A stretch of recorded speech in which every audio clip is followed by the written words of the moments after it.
Welcome to this episode of Purpose, Power, and Potential, presented by the Top 1%.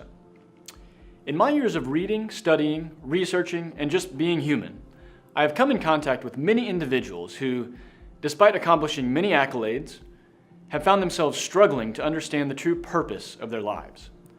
While they have created extraordinary visions for their lives and spent their best years going after prestige, wealth, and recognition, they have somehow neglected to take time to focus in on a purpose, meaning, or calling to use as the lens through which they see the world. The reality is, many of the world's most successful people feel a sense of loss and a lack of completeness in their lives. Some have achieved all their career goals and reached tremendous professional success, but it has cost them their family and personal lives. Others have lost the ability to relate to their loved ones due to a lack of intimate relationships. Still others have lost the ability to recognize their own true identity, if in fact they ever developed that identity for themselves to start with. These are real and deep problems. Problems of this magnitude don't deserve quick fixes. They deserve well thought out solutions. My research on this idea of success perception took me back to the success literature published in the 18th and 19th centuries.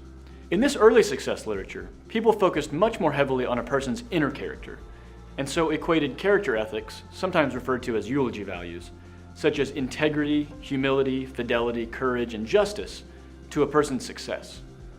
These were the honors and accomplishments that a person took to his or her grave. Back in those days, people measured success by virtue of a person's character.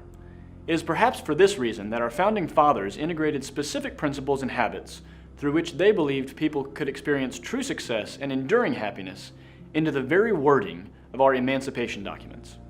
In stark contrast, the majority of the success literature published over the past 50 years has been largely superficial. It's flooded with concepts such as social image consciousness and surface-level nonsense mantras such as believe and receive.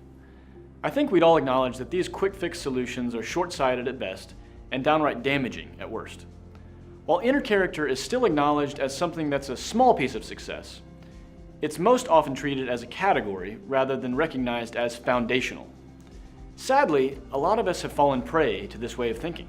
We continue to set expectations that revolve around social perception and are quick to pull down anyone who so dares to defy or deny the system. We do this even at the cost of feeling lost or lacking purpose at the end of it all.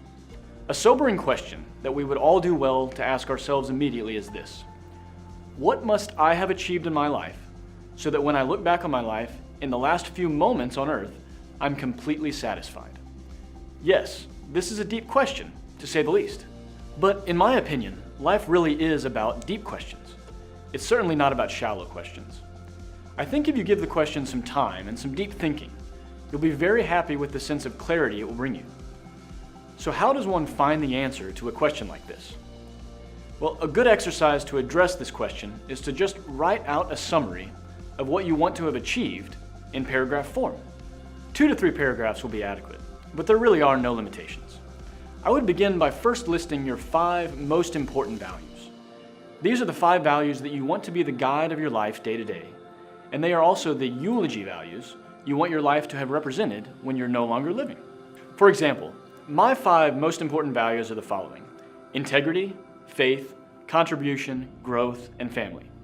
These are the values I do my very best to use daily to guide my decisions and keep me on track, or in some cases, get me back on track when I've fallen off. I think we all have a unique set of these values which will guide us through the exercise of getting down in concrete form what exactly it is we want to have achieved during our lifetime.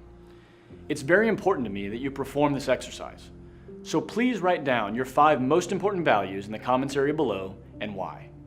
In our next episode of Purpose, Power, and Potential, we'll talk about how to transform your brain to maximize what you can achieve. Don't forget to subscribe and follow us on social media so that you can reach the top 1%.